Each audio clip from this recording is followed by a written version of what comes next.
আসসালামু আলাইকুম। তো আগে ভিডিওতে হচ্ছে আমরা ফর্মুলেশন দেখেছিলাম, দেন হচ্ছে আমরা ক্লোজ ফর্ম দেখেছিলাম, বাট এই ভিডিওতে হচ্ছে আমরা দেখবো অ্যাপ্রক্সিমেটিং সাম।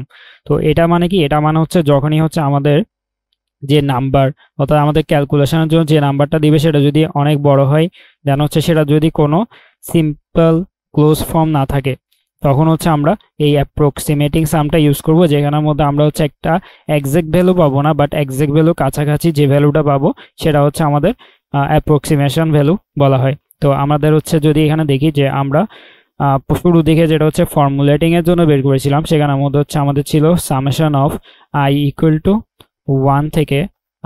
1 পর্যন্ত, অ্যান্ড আমরা এখানে আই লিখেছিলাম, যেটা হচ্ছে আমাদের হ্যান্ডশেক প্রবলেম ছিল, সেখানের মধ্যে আমরা এটা দিয়ে হচ্ছে আমরা সামেশনটা বের করেছিলাম।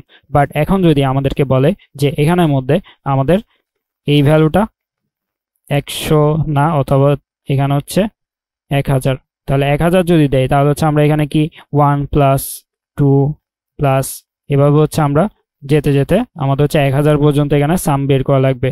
তো এটার জন্য হচ্ছে আমাদের একটা ফর্মুলা হচ্ছে গত ভিডিওতে আমরা দেখেছিলাম যে আমাদের ক্লোজ ফর্ম রয়েছে যে এই ধরনের প্রবলেমের জন্য, যেটা ছিল হচ্ছে n × n+1 ডিভাইডেড বাই 2। এটা দিয়ে হচ্ছে আমরা কি করতে পারি, এই প্রবলেমটা হচ্ছে আমরা সলভটা বের করে ফেলতে পারি। তো এখন এইগুলোর জন্য হচ্ছে আমাদের ক্লোজ ফর্মও ছিল এবং হচ্ছে আমাদের এখানে সামেশন মেথডও রয়েছে। বাট এখন যদি আমাদেরকে বলে যে এখানে 1² দেন হচ্ছে 2² এভাবে বের করো, তাহলে হচ্ছে আমাদের এখানে ধরেন হচ্ছে 1 লাখ পর্যন্ত আমাদের এখানে দিয়ে দিল।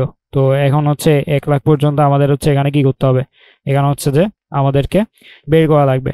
তো এটার জন্য হচ্ছে আমাদের একটা ক্লোজ ফর্মও রয়েছে, যেটা হচ্ছে আমাদের আমরা ইউজ করতে পারি। সেটা ছাড়াও হচ্ছে আমরা এখানে আরেকটা মেথড ইউজ করতে পারি, সেটা হচ্ছে আমরা এখানে ইন্টিগ্রেশন ইউজ করতে পারি, যেটা হচ্ছে আমাদের 1 থেকে আমরা এখানে ধরেন হচ্ছে 1000 পর্যন্ত দিল, তাহলে 1000 পর্যন্ত লিখে দেন হচ্ছে আমরা এখানে কি করব, আমরা হচ্ছে এটাকে যদি আমরা ধরি x²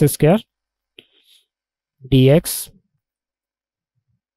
তাহলে এখানের মধ্যে হচ্ছে আমরা এখন যদি লোয়ার লিমিট 1 এবং আপার লিমিট 1000 বসাই, দেন হচ্ছে আমরা যদি হচ্ছে এখানে এটাকে ইন্টিগ্রেশন করে মান বের করি, তাহলে হচ্ছে আমাদের এখানে একটা অ্যাপ্রক্সিমেট ভ্যালু বের হবে, বাট এক্সাক্ট ভ্যালু বের হবে না।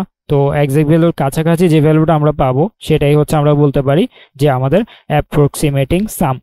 তো এভাবে হচ্ছে আমরা ইন্টিগ্রেশনের মাধ্যমে বের করতে পারি, অথবা হচ্ছে আমাদের যদি এই টাইপের হচ্ছে দেয়া থাকে যে একটা ধারা দেয়া রয়েছে 1+2+3, এভাবে যদি ধারা দেয়া থাকে তখন হচ্ছে আমরা আমাদের হচ্ছে এখানে যে সামেশনটা থাকে আমাদের হচ্ছে এখানে ধরেন হচ্ছে i = 1 থেকে ধরেন হচ্ছে এখানে 1000 পর্যন্ত দেওয়া আছে, অ্যান্ড আমাদের এখানে হচ্ছে কোনো ধরনের ক্লোজ ফর্ম নেই, তখন সেক্ষেত্রে হচ্ছে আমরা কি করতে পারি, সেক্ষেত্রে হচ্ছে আমাদের এখানে লন অফ আমাদের যে হাইয়ার নাম্বারটা দেওয়া থাকবে ধরুন হচ্ছে 1000, লন অফ 1000 প্লাস হচ্ছে আমরা এখানে একটা কনস্ট্যান্ট ভ্যালু ইউজ করি, যেটাকে হচ্ছে আমাদের এখানে অয়লার কনস্ট্যান্ট বলা হয়। তাহলে অয়লার কনস্ট্যান্টের যে মানটা সেটা যদি হচ্ছে এটার সাথে যোগ করে দিই, তাহলে হচ্ছে আমাদের এখানে যে ভ্যালুটা সেটা চলে আসে। তো অয়লার কনস্ট্যান্টের মান হচ্ছে 0.5738 এই টাইপের। তো এটা যদি হচ্ছে আমরা লন এতর সাথে যোগ করে দিই, তাহলে হচ্ছে আমরা একটা অ্যাপ্রক্সিমেট ভ্যালু পাবো।